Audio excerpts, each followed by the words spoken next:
Bismillahirrahmanirrahim. Assalamualaikum warahmatullahi wabarakatuh. Selamat pagi, selamat siang, selamat sore, selamat malam. Selamat datang di channel saya. Saya Siti Aisyah, mahasiswa Universitas Indraprasta PGRI semester 8 dengan nomor NPM 2021-21-5017. Kali ini saya akan membuat video untuk menyelesaikan tugas akhir mata kuliah Akhlak dan Etika.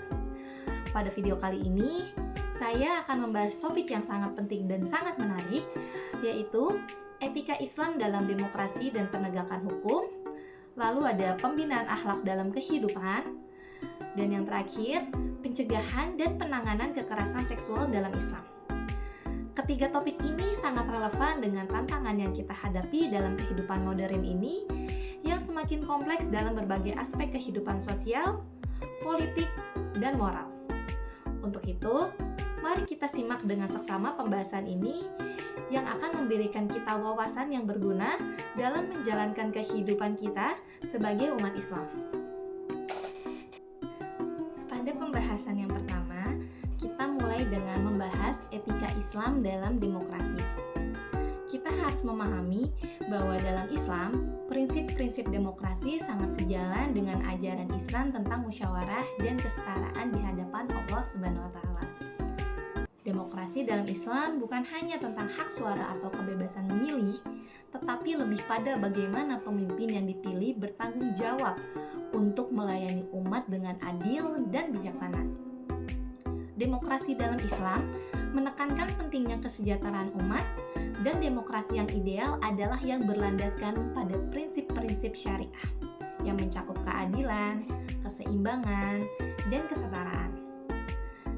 Ketika kita berbicara tentang kepemimpinan dalam Islam, kita tidak hanya berbicara tentang orang yang memiliki kekuasaan, tetapi seseorang yang mengemban amanah besar untuk memimpin umat dengan penuh tanggung jawab. Seorang pemimpin dalam Islam harus memiliki karakter yang amanah, berilmu, dan bijaksana. Kepemimpinan dalam Islam bukanlah hak, melainkan tanggung jawab yang sangat berat yang tidak boleh disalahgunakan. Pemimpin harus menjadi pelayan bagi rakyatnya, dan segala keputusan yang diambil harus mencerminkan kepentingan umat secara keseluruhan, bukan kepentingan pribadi semata. Seiring dengan itu, dalam Islam ada syarat-syarat yang harus dipenuhi oleh seorang pemimpin. Pemimpin harus beriman kepada Allah dan memiliki integritas yang tinggi. Kejujuran dan keterbukaan juga sangat dibutuhkan, karena pemimpin yang baik adalah yang mampu mengelola kekuasaan dengan adil dan transparan, serta tidak menindas atau merugikan rakyatnya. Sistem hukum dalam Islam juga sangat menekankan penegakan hukum yang adil dan tanpa pandang bulu. Hukum dalam Islam bukan hanya sekedar alat untuk menghukum, tetapi juga sarana untuk menciptakan keadilan dan kebaikan bagi umat. Penegakan hukum dalam Islam haruslah dilakukan dengan adil, tanpa membedakan antara yang kaya dan miskin, antara yang kuat atau lemah. Setiap individu berhak untuk mendapatkan perlakuan yang adil di hadapan hukum. Konsep keadilan dalam Islam sangat jelas. Allah dalam Al-Quran berfirman, "Sesungguhnya Allah menyuruhmu untuk menyampaikan amanat kepada yang berhak menerimanya, dan apabila kamu menetapkan hukum di antara manusia, hendaklah kamu menetapkannya dengan adil."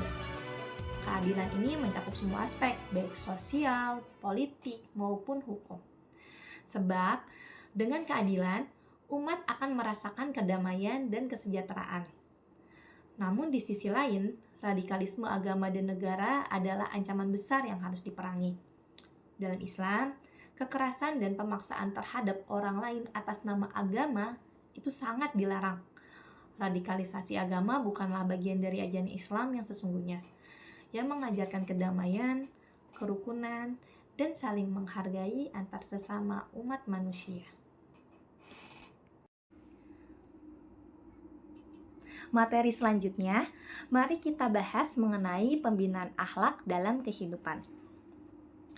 Akhlak adalah cerminan kepribadian seseorang, dan dalam Islam, akhlak yang baik adalah salah satu ciri utama seorang muslim yang sejati.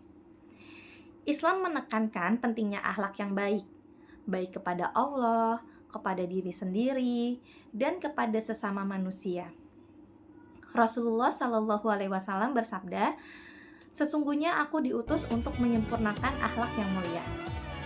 Hadis ini mengajarkan kita bahwa akhlak yang baik adalah tujuan hidup seorang muslim. Pembinaan akhlak harus dimulai sejak dini, karena akhlak yang baik akan membentuk karakter individu yang kemudian akan mempengaruhi kehidupan sosial dan spiritualnya. Akhlak tidak hanya berbicara tentang perilaku yang baik, tetapi juga tentang niat dan tujuan yang benar. Dalam Islam, setiap tindakan yang dilakukan harus dilandasi dengan niat yang baik, yaitu untuk mendapatkan ridho Allah dan untuk berbuat baik kepada sesama manusia. Ada banyak faktor yang mempengaruhi pembentukan akhlak.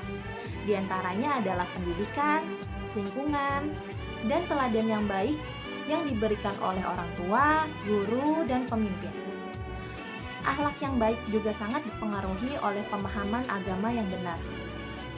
Dengan pendidikan yang baik dan lingkungan yang mendukung, seseorang dapat terbentuk menjadi pribadi yang berakhlak mulia.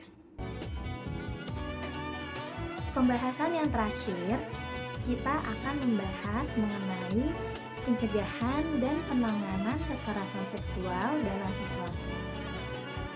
Kekerasan seksual adalah pelanggaran serius terhadap hak asasi manusia, dan Islam dengan tegas menentang segala bentuk kekerasan, terutama kekerasan seksual. Dalam Al-Quran dan hadis, kita diajarkan untuk menjaga kehormatan diri dan orang lain. Rasulullah SAW bersabda, "Seorang muslim adalah orang yang selamat dari lidah dan tangannya terhadap sesama muslim." Hadis ini mengingatkan kita bahwa setiap perbuatan yang merugikan orang lain, terutama yang berkaitan dengan kehormatan dan martabat, adalah dosa besar. Islam memberikan batasan yang jelas mengenai hubungan antara laki-laki dan perempuan, dan mengajarkan untuk menjaga pandangan dan aurat. Oleh karena itu, kekerasan seksual adalah bentuk pelanggaran besar dalam Islam yang dapat dikenakan hukuman yang berat bagi pelakunya. Namun, lebih penting dari itu adalah tindakan preventif atau pencegahan.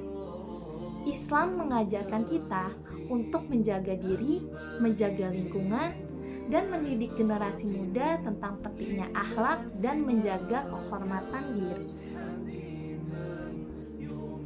Teman-teman, demikianlah pembahasan kita tentang etika Islam dalam demokrasi dan penegakan hukum, pembinaan akhlak dalam kehidupan, serta pencegahan dan penanganan kekerasan seksual dalam Islam. Semoga apa yang kita bahas hari ini memberikan pemahaman yang lebih dalam tentang bagaimana Islam mengajarkan kita untuk hidup dengan adil, berbudi pekerti, dan menjaga kehormatan diri. Semoga video ini bermanfaat dan dapat membantu kita untuk terus berusaha menjalani kehidupan yang sesuai dengan ajaran Islam yang mulia. Terima kasih telah menyaksikan, dan semoga Allah Subhanahu wa Ta'ala selalu memberikan kita petunjuk dan kekuatan. Kurang lebihnya saya memohon maaf atas video yang sudah saya sampaikan. Terima kasih. Wabillahi taufiq wal hidayah. Wassalamualaikum warahmatullahi wabarakatuh.